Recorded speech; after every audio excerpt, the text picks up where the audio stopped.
les petits loups, on se retrouve pour une nouvelle vidéo sur ma chaîne et cette vidéo ce sera ma palle estimée pour le mois de janvier parce que comme vous allez pouvoir le constater si rien ne se casse la gueule, hein, je crois que j'ai vu très gros.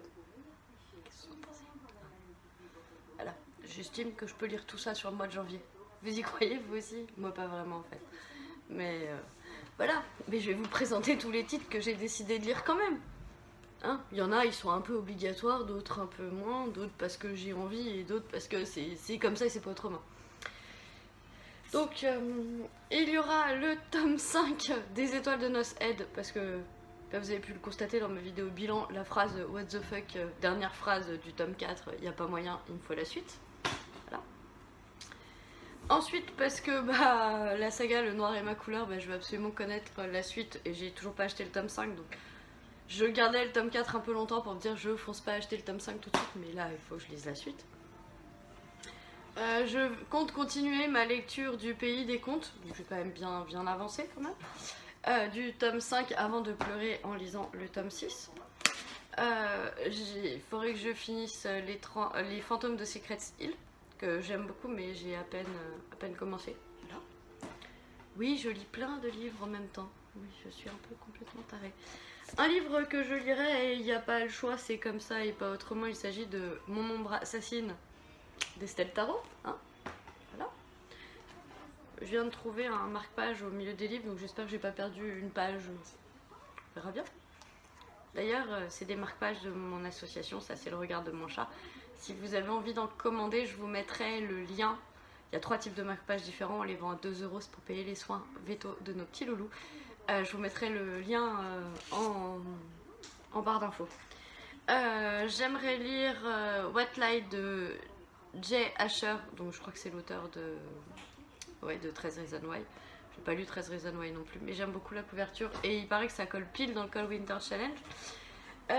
Il faut que je lise Les grands écrivains racontent Noël, et ça c'est dans le cadre de la masse critique de Babelio. D'ailleurs ça me fait penser qu'il faut que j'aille cocher que je l'ai reçu, ce serait bien. Je compte lire Cro-Blanc de Jack London parce que c'est à cause de mon fils, c'est pas de ma faute, c'est à cause de mon fils. Il a vu le film à l'école, il a pleuré et résultat je l'ai acheté et je compte bien le lire pendant le Cold Winter Challenge. Un livre que j'avais acheté l'année dernière pour le Cold Winter Challenge, il s'agit de L'Ange de Marchmont Hall de Lucinda Riley. Je l'ai pas lu l'année dernière, je compte bien le lire cette année. Bon, c'est une brique aussi, mais ça va, c'est écrit gros, je devrais m'en sortir.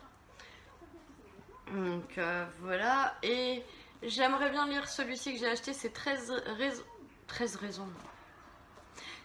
minutes de Sarah Pinborough, parce que j'aime beaucoup la couverture et je trouve qu'elle fait quand même Cold Winter Challenge, de la glace et tout, voilà. Et sinon, il me manque un polar que j'arrive pas à remettre la main dessus. J'avais prévu de lire Le Cri de Nicolas Beuglé. Je ne sais pas du tout où je l'ai rangé. J'ai dû le poser quelque part en me disant oh si je le pose là je devrais m'en souvenir. Et en fait je m'en souviens pas. Et il y a aussi donc en thriller pour le Cold Winter Challenge, il y a La disparue de Noël de Rachel Abbott. Et celui-ci, La Dame de Reykjavik de Ragnar Jonasson. Voilà, ça c'est plus ou moins voilà, tous les livres que j'aimerais lire au mois de janvier. En même temps, si je dors pas beaucoup, ça devrait être jouable, vous en pensez quoi? Voilà, sachant que je compte en finir 2 le 31 décembre. Nous sommes le 31 décembre, il est midi. Et je compte finir à peu près 500 pages d'ici minuit. Hein. Heureusement, je fais pas le réveillon, mais bon, on va quand même se faire un plateau télé.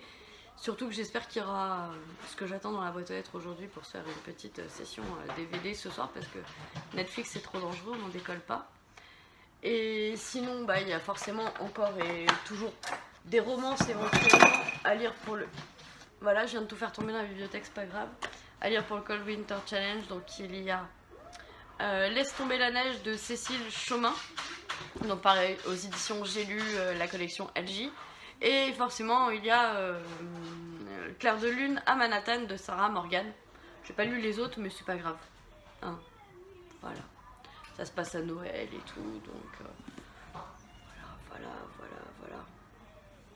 C'est pas une petite pile à lire, quoi. J'ai prévu. Dans ma tête, ce mois-ci, je peux lire 1, 2, 3, 4, 5, 6, 7, 8, 9, 10, 11, 12, 13, 14 bouquins. Un livre tous les 2 jours. Bah, j'ai intérêt à commencer vite. Faut que les enfants ils fassent tout seuls, etc. pour que je m'en sorte, mais ça devrait être jouable, sachant qu'en plus j'ai envoyé des candidatures pour bosser un peu plus que ce que je bosse. Parce que bah faut bien mettre du beurre dans les épinards. Ça veut dire moins de temps de lecture. À moins que je me mette un peu plus à la lecture audio, qu'au final j'ai réussi à plus ou moins bien m'y habituer grâce au challenge Harry Potter. D'ailleurs, si vous voulez voir ma vidéo bilan du challenge Harry Potter en livre audio, vous trouverez la vidéo sur ma chaîne. Elle était juste avant Noël, donc c'est une vidéo récente. Voilà, donc je pense que j'ai pas de quoi m'ennuyer. Vous avez sur le blog, j'ai publié le programme 2019, normalement. J'ai publié le bilan 2018. Mes chroniques sont à peu près à jour, normalement. Il y en a, j'ai carrément oublié de les faire, mais 6 mois plus tard, je ne les ferai pas, je n'aurai pas le temps. Ensuite, si vous avez des envies de vidéos sur la chaîne, des vidéos à thème, des vidéos... Enfin, si vous avez des idées de choses que vous avez envie que je fasse, n'hésitez pas à mettre ça en commentaire. Si la vidéo vous a plu, mettez le petit pouce bleu comme ça. Pas comme ça, mais comme ça, c'est mieux. Et puis... Voilà, moi cette année je vais essayer de prendre plus de temps pour aller commenter vos blogs et vos chaînes. C'est vrai que je ne le fais pas parce qu'en général je suis sur mon téléphone et que je prends les liens directement du téléphone et que je suis pas connectée, machin, faudrait que je repasse sur l'application YouTube, enfin c'est compliqué, c'est le bordel. Et sur les blogs de mon téléphone j'arrive pas à commander, donc il faut que je m'astreigne au moins 2 heures par semaine à faire le tour de vos blogs et de vos chaînes et de commenter. Ce sera une de mes résolutions livresques que je n'ai pas publié dans mon bilan 2018. Et bah écoutez, sur ce je vous souhaite une bonne journée, une bonne soirée, bon appétit, bonne nuit et je vous dis à très bientôt pour une nouvelle vidéo. Bisous les petits loups.